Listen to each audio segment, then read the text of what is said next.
चीन के लिए प्रधानमंत्री क्यों नहीं बोलते, चीन के लिए नहीं बोलते, चीन के लिए नहीं बोलते। अब ये उनके सीनियर लोग हैं, उनका कोई ट्यूशन व्यूशन भी नहीं रखते। मान कैसे बोलना चाहिए, क्या बोलना चाहिए, कुछ बोलते ही रहते। मगर आपने जब चीन की लड़ाई समाप्त हुई तब क्या किया था? चीन की लड़ाई समाप्त हुई तब हमारा 38,000 वर्ग किलोमीटर हिस्सा चीन को अक्साई चीन का देने का काम कांग्रेस पार्टी और आपके नाना जवाहरलाल नेहरू ने किया था। मान्यवर 1955 में देश में बहुत कम लोग जानते, और ये पूछ रहे हैं कि कल मुझे कहने लगे झूठ बोल रहे हैं। मैं आज चीज भी लेकर आया। मैं selected works of Jawaharlal Nehru series volume 29 पृष्ठ 231 पढ़ रहा हूं, जो नेहरू जी ने स्वयं संकलन करा है। इसके लेखक जवाहरलाल नेहरू स्वयं है। अनौपचारिक रूप से संयुक्त राज्य अमेरिका की ओर से सुझाव दिया गया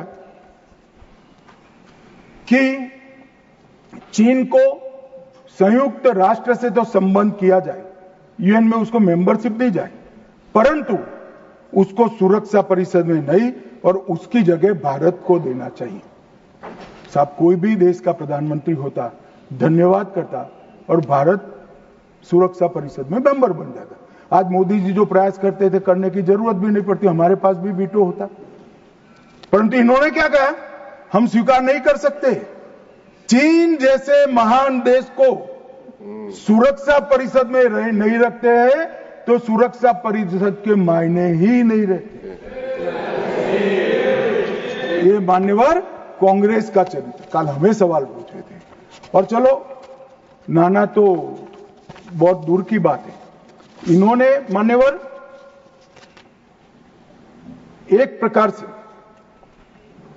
चीन के बारे में राजीव गांधी फाउंडेशन, जिसकी चेयरपर्सन उनकी माताजी थी, उससे एमओयू किया, चीन से पैसा लिया, हमने एफसीआरए का लाइसेंस यही बिना पर कानूनी तरीके से राजीव गांधी फाउंडेशन का एफसीआरए का लाइसेंस कैंसिल कर दिया।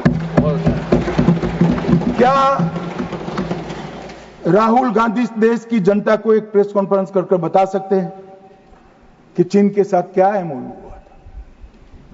मान्यवर, हम जब हमारे सेनानी चीन की सेना के आंखों में आंख डालकर डोकलाम में सीना चौड़ा कर खड़े थे, तब ये चीन के राजदूत के साथ गुपचुप मीटिंग स्वयं राहुल गांधी करते। ये तो पीढ़ियों से चीन प्रेम चला रहा है।